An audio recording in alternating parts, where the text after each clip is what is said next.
Hey guys, welcome back to another round of War Robots. I'm Pendous. So this is post-commentary over a couple of rounds I just played with some of the guys in the clan that I'm in on my press account. So not my main Pendous account, but on the press account. Yeah, on my Pendous account, I'm sure I'm far away from getting this stuff. But today I wanted to take a first look with you guys at the new items that were just released today in the Android update. I'm not sure, for those of you who are on iOS, I'm not sure exactly when that'll come out. It could be this coming week, or it could be this week. I don't know. So your guess is as good as mine. But anyway, I just wanted to make sure that we could take some time and just take a first look at these with you guys. I had two really good rounds actually right in a row. So these rounds are subsequent with the same squad of guys. And yeah, both rounds ended up working out super well for these and kind of showcasing them and everything. So right here, obviously, you can see the Bulwark running Dragoons on it. So all the stuff on the press account is Max Mark II, so that kind of gives us the opportunity to look at, okay, well, what is the fullest potential of these items? You know, what is it that, that they're actually capable of? So obviously, bear that in mind, scale this to where you are in the game, like your current level of play, because these are much more powerful than, maybe someone who would be running a Bulwark in, we'll say, like Diamond League or something like that. Like your Bulwark may be, like level 9 or something like that. So just scale that appropriately as you will. But anyway, so I guess my first impressions on it, I'll be doing a full reviews of both of these. I don't want to rush that. I want to take a couple of weeks and really figure out where they fit into the meta. And then maybe, see if I can try one out, like in my on my Glitter Pony account, like see if on there for me, and I'll mess with it on there, because I know a lot of you guys would be interested in that. But the big questions I'm looking to answer, both in the review as well as here in the first look, is, are these worth getting? Especially with the other things that came with this update, like the atrociously high amounts of silver that it costs to upgrade things. We'll have to see how that plays out with the addition of, you get more silver from various things as well. We'll have to see how that plays out. But again, the question, you see how lag there, but the questions I'm hoping to answer using my press account is that, that's the purpose of me having this, is helping you guys to make informed decisions on, is it worth buying something, especially because now it's going to take a lot more time to upgrade it and more silver to put into it. So it's much more of an investment now after this update than it ever used to be. So again, today we'll be taking a look at the Bulwark, the Falcon, the Exodus, and the Spark. So those are the 4 new items that were released with this update. And then maybe after the dust settles from these ones, maybe we'll get a little bit of break in new content being released. But I guess that's yet to be seen.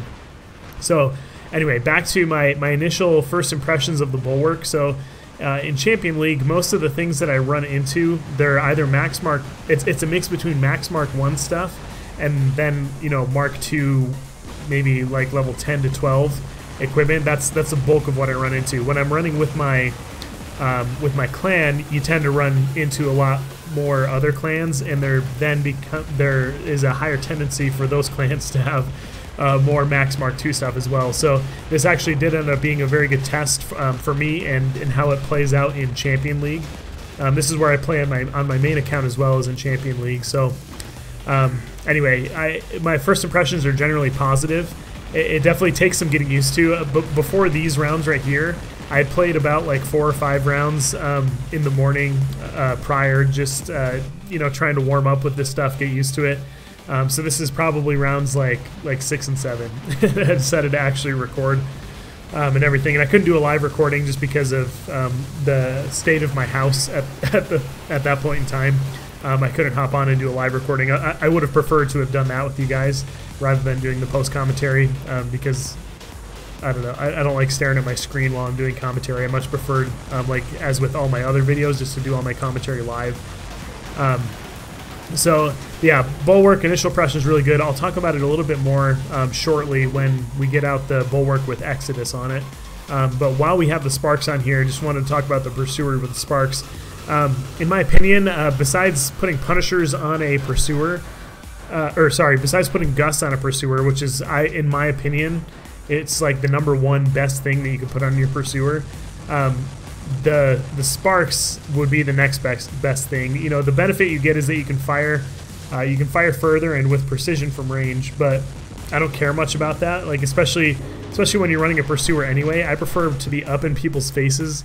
That's where it thrives, is with its speed, with its agility, and it has 10 seconds of stealth. So my preference still is to have Gus on here. So I was just making sure that guy wasn't going to hit me, and then I wanted to go and take out this this Spectre with my pursuer as well. And if I wasn't able to take him out, then with spawn-ins on my team, then like you saw Orange won there, he was able to finish that guy off.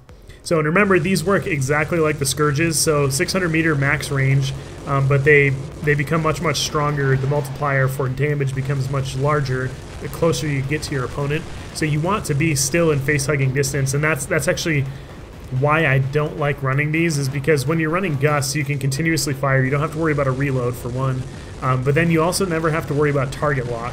And there's also some forgiveness for aiming because they have a little bit of bullet spread, even up close, but I don't like having to cycle through targets with the Spark. That's the thing I ran into, and probably the biggest thing that I noticed is when you're up close doing all that damage, sometimes you get like the random fast target lock, but sometimes you don't. Like it really depends, and I'm not sure what it depends on. Like I've never been able to actually get that dialed in, and I've been playing the game for years, so I'm not sure. But still, my preference would be the Gus. So if I was going to go for anything, I would go for the Gus. But again, you do get a little bit more variability and versatility using the Sparks than you do with the Gus, because you have the precision at range and everything, but then you're still doing extra damage up close, just like the Gus do. It's just kind of a different damage type. So moving on to talking like initial impressions about the Falcon. So I wasn't sure how I was going to like it, and I had a second Falcon in addition to this one with shotguns on it, and I really don't think that the shotguns suit the Falcon very well. The only thing I might do with shotguns is maybe put one on top in the heavy weapon slot and then run Orkans on the sides. So then like you can drop people's shields while you're protected and everything, but then you can either move in or jump in with your ability and your two medium slots of moving in. So but yeah, like I said, I tried the shotguns, not really a big fan, but I did really like the plasma, and I will try some other variations on this, and you guys will see that in my full review of it, as well as just other gameplay videos. You guys will be able to see that coming up here. So but yeah, so with this, for those of you who are unfamiliar with the Falcon, so obviously it has one heavy weapon slot, and so it's like a glorified shoots, like a slow glorified shoots when it's when the ability is not activated, but you also have 66% damage resistance. So basically, like if a Shock Train Bulgasari shot you, and it had like Max Mark II stuff, then it's basically like you're getting shot by a Max Mark II Shock Train on a Cossack, is basically what that damage resistance turns it into, which is actually really nice. And it doesn't matter what direction you're facing, it's not just in the front that you're reducing damage, it's the entire bot. You can be shot from the back or the front. It doesn't matter. You have that 66% damage resistance. That completely goes away once your medium slots become activated. But luckily with the Redeemer, it does quite a bit of damage. And I thought I had that guy there, but I think with the plasma bug, it didn't do the second bout of damage. But anyway, yeah, with the Redeemer there, it does enough damage that you can spend a lot of your time in the mode that's giving you damage resistance. So you've got that working for you. But yeah, again, so far I've only tried a few different builds with it, but so far the plasma build is my favorite. And again, the shotgun build, I mean, I may just need to play around with it more, but the shotgun build on it with Thunder and Storms definitely wasn't my favorite. So so we were able to mech out that clan. It ended up being a really pretty intense round there, but we ended up pulling that one in for a win. Pretty solid win too. So in the next round, we'll talk about the Exodus a little bit more. And yeah, so I'll make sure to bring you guys in for that. But we didn't get to use the Exodus in this round, but the next round I actually get to use it quite a bit. We do quite a bit of damage with it. So again, pretty solid round, and big thank you to my clan and to my teammates here for helping me out on that. So yeah, so we'll fast forward to the next one, and I'll show you guys a few more things on this. Alright guys, so here's the next round, and I'm actually not sure what happened with this recording. I was just looking at it, and it looks like it started about a minute in, And I don't know why that's the case, because I know I started at the beginning of the round, so maybe my phone was just having like a brain fart and it forgot to actually start, and then it started partway through. But basically what happened is I moved in to help take center, but a enemy Kamiho had gotten there first and then was given support by a couple of Haichis. I was there in my Pursuer Spark and was able to do quite a bit of damage to those who had moved up to help to take the beacon. And that's where we are now. So my Pursuer got taken out, and I'm dropping in now into my Bulwark with Dragoons.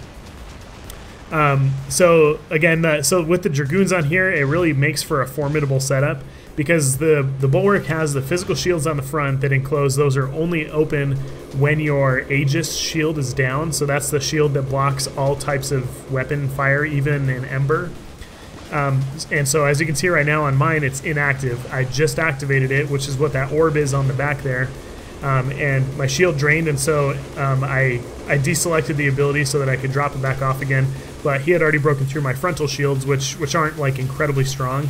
He had already broken through those, and so he was absolutely demolishing me with his scourges at point blank range. But again, here taking a look at the Falcon. So this is again with the plasma setup. So and these rounds are back to back, remember. So you can see how little damage those scourges are doing to me. Like it's really not a lot at all. I was able to take that heat long enough so that I could take him out, even considering the dumb plasma bug that still hasn't been patched. Even considering that you know, that was the case, he wasn't able to take me out, and he was only doing very, very minimal damage to me while I was able to finish him off. So so I'm moving in here. Looking around for targets and everything. It's just you need to be careful, because you do lose that damage resistance, and this is not the healthiest bot in the world. So for perspective, I think you saw here at the beginning, for perspective, at max mark 1, or at max mark 2, I think this thing has like just over 166,000 hit points. And so then at max mark 1, you could probably extrapolate that it's going to have 135,000 hit points. And so that's really not a lot of hit points to deal with, especially considering like one Orkin basically does that. and it's clipped there. Well, not quite one Orkin, but you guys know what I mean. In Champion League, that's really not a lot of health. So definitely need to be careful with that. So here I'm running so this is one of the most requested before this video from my viewers. This is one of the most requested setups that I had, was running an Exodus with Orkins on the Inquisitor. And I think the Exodus suits the Inquisitor very, very well with the Orkins. So typically, if you're running Orkins on the Exodus prior to this release, prior to this update, what you'd be looking to run on it is probably the Thunder to help drop Ansel shields before you move in. So then your Orkins are doing full damage to your target. So the Exodus doesn't fire exactly how the Orkins fire. The firing rate is a little bit lower, and it doesn't contain as many rockets per clip, but it still does significant damage. So I'll have to look at the numbers and everything, and again, this will be stuff that we look at in the full review, not here in like a first look video. But in the full review of the Exodus, we'll be taking a look at the numbers, what it's like compared to like 2 Pinatas or a Pinata and an Orkin, what it's like compared to 2 Orkins and stuff like that. We'll look at DPS for like different setups and things like that, because that's the kind of stuff I'm interested in. That's how I judge if I should engage a target, is how much damage output I have versus what they have versus health that I have and health that they have, that kind of thing. So that's useful for me. That's useful information. So we'll be diving into that in the future when we do take the full review and look at the Exodus. But today, suffice it to say, it fires a little bit slower, but each rocket packs a punch. So I think at max mark 2, it's just over 5,000 damage per rocket. And so I think a max mark 2 Orkin is, what is it, like 2370 damage or something like that per rocket. But again, the clip size is not as big, so there's that to consider, and it fires a little bit slower. So it's balanced out a little bit, but again, we'll get into the DPS and everything like that in the future. But I mean, the Exodus, we all knew that it was going to be a good weapon, because the Pinata and Orkins, those are already great weapons. I mean, some of the most effective weapons in the game. So we already knew that was going to be great. It doesn't look like there's any bugs with it from what I've tested so far. I mean, it was on the test server for quite a while before that, so if it did get released with bugs, then that wouldn't be very cool. But yeah, so just doing cleanup duty right now on this map. So it ended up being a pretty solid start for the other team, but with how aggressive they were playing, it ended up being not very sustainable for them, and so now they just have their last campers that were on the team in Bulgasaris, basically. They're the last guys that are on the field here. So you see his health just kind of chunking off there. So like with each pair of rockets moving in, that's, you know, like just over, I think it's like 11,000 damage just about that's moving in on that target. So pretty big chunks there, and those rockets are moving in pretty quick succession. So you can imagine that this will open up a lot of possibilities for you for heavy weapon slot bots and everything. It'll open up lots of possibilities for all of us for the different things to run. And so all these are going to be available for components, and so far we're not able to see how much they'll cost or how much that'll scale to. But anyway, so that's our first look at these bots and weapons. Let me know, drop a comment below. What setups do you want to see? Do you want to see a shoots with an Exodus or whatever? Let me know in the comments below, and yeah, we'll catch you guys in the full review or in the next video. We'll see you guys.